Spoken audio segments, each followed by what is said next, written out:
Ariel Helwani post-fight at UFC 161 alongside Sean Pierson, who just defeated Kenny Robertson tonight. And Sean, congratulations on the win. I just congratulated you off camera and you said you were disappointed. Why? Well, no one wants to end a fight like that. I know that was a super tough fight. I thought I snuck the first two out. He obviously got the third round, but I know my wife's at home right now crying watching that TV, and that's not what I want my friends and family. I don't want to put people through that. You know what I mean? I made a bad mistake. I got caught.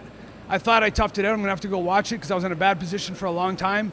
You know, I got out of it. I got on top at the end, but again, you don't want to end fights like that. I want to end being, like he was ending me. I want to be on top finishing that fight. I apologize to people. I tried my best, but I fucked up at the end. Sorry, I screwed up at the end there a little bit. I got to remedy some things, but I'm trying my best. You know, even one judge scored a 10-8 for him in that final round. How badly did he hurt you? He was at one point 50 shots to none.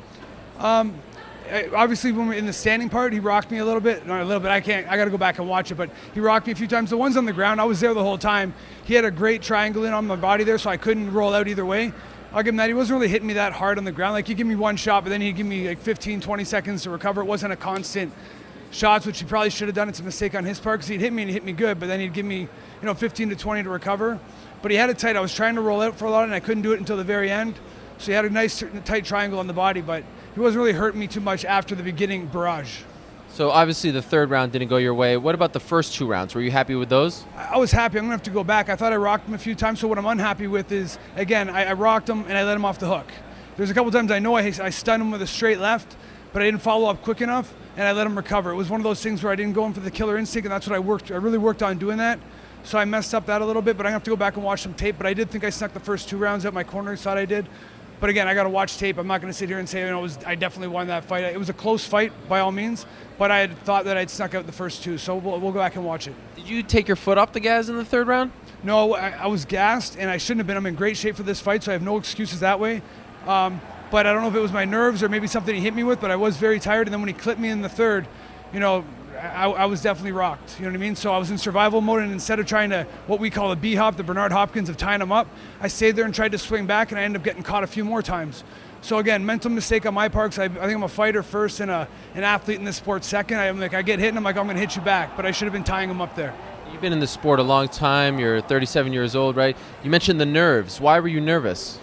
I'm nervous before every fight. It's not, I think I'm coming into my own. I feel comfortable when I'm fighting, don't get me wrong. But I'm so nervous about trying to perform my best for everybody out there. And I think it was the first time I've actually been the favorite in a fight where I'm like, I need to finish this guy, But I know how, if you're in the UFC, I don't care what anyone says, you're tough. Every athlete in this UFC organization is a tough athlete, and you don't get a 12-2 record for nothing. So I didn't underestimate Kenny by all means. I went in there, I knew I was going to get a tough opponent. I just wanted to put my best performance forward again. Where are you at in your career now? Because announced recently you're a matchmaker for an upstart promotion in Canada. You're doing some more TV work. Are you trying to transition out of fighting? It's something I want to get out of fighting. I want to stay with fighting. That's really what I'm trying to work on right now. I realize at 37, I'm not at the beginning of my career, and I love this sport so much that I want to be a part of this sport in one way or another, no matter what.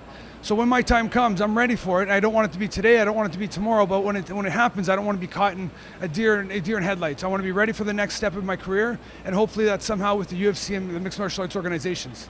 All right, well, congratulations, Sean. Looking forward to the next one. Thank you very much.